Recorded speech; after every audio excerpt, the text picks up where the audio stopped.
গুৱাহাটী বিমানবন্দৰৰ পৰা পোনে পোনে ৰাওনা হ'ব তেওঁ যি খানাপাৰা এডভান্সেজ আছাম 2.0 যি কাৰ্যসূচী সেই কাৰ্যসূচীলৈ ৰাওনা হ'ব।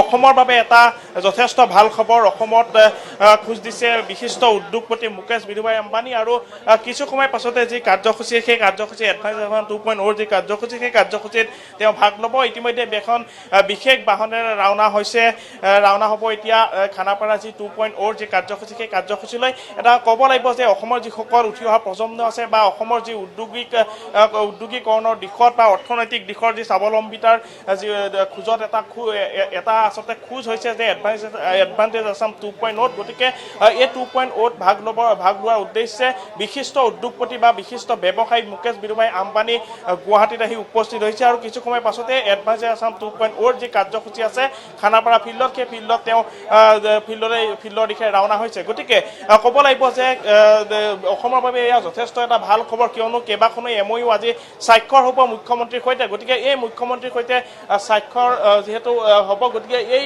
এটা শুভক্ষণ বা অসমৰ অৰ্থনৈতিক দিশৰ স্বাৱলম্বিতাৰ এটা খোজ এডভান্সেজ আছামৰ 2.0 যি কাৰ্যসূচী সেই কাৰ্যসূচীৰ দিশে ইতিমধ্যেই কেইবাগৰাকীও বিশিষ্ট দেশী বিদেশী যি উদ্যোগপতি আছে বা দেশী বিদেশী যিসকল ব্যৱসায়ী আছে সেই ব্যৱসায়ীসকল আহি উপস্থিত হৈছে গুৱাহাটীত। আৰু সমান্তৰালকৈ মুকেশ বিধুভাই আম্বানী আহি বৰ্তমান উপস্থিত হৈছে গুৱাহাটীত বিমানবন্দৰত উপস্থিত হৈ তেওঁ বৰ্তমান ৰাওনা হৈছে খানাপাৰা এডভান্সেজ আছাম 2.0 দিশে।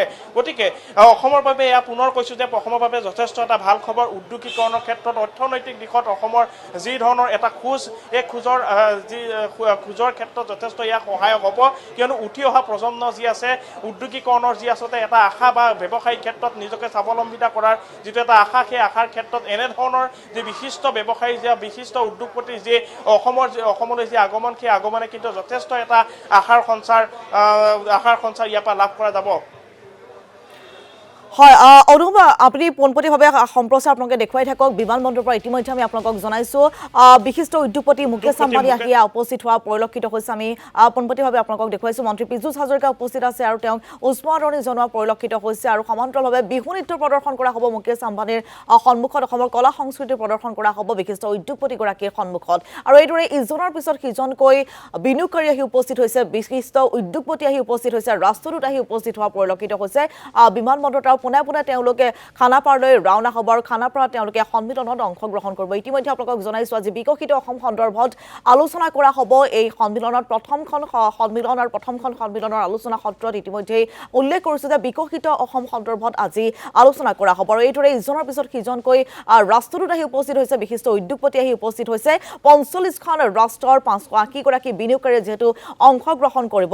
আমি ইতিমধ্যে জনাইছোঁ বিশিষ্ট উদ্যোগপতি সজ্জন জিন্দাল আৰু সাবিত্ৰী জিন্দাল আহি উপস্থিত হৈছে। টাটা গ্ৰুপৰ অধ্যক্ষ এন চন্দ্ৰশেখৰন আহি উপস্থিত হৈছে। ONGCৰ পৰিচালন সঞ্চালক অৰুণ সিং আহি উপস্থিত হৈছে। ব্ৰাজিলৰ উচ্চায়ুক্ত এণ্ড্ৰু ফ্লেমিং আহি উপস্থিত হৈছে। ৰিজাৰ্ভ বেংকৰ ডেপুটি গভৰ্ণৰ সমান্তৰালভাৱে দক্ষিণ কোৰিয়াৰ ৰাষ্ট্ৰদূত আহি উপস্থিত হৈছে। আৰু কিছু সময়ৰ পিছতে আমি আপোনালোকক দেখুৱালোঁ এয়া ৰিলায়েন্স গ্ৰুপৰ অধ্যক্ষ মুকেশ আম্বানী আহি উপস্থিত হৈছেহি।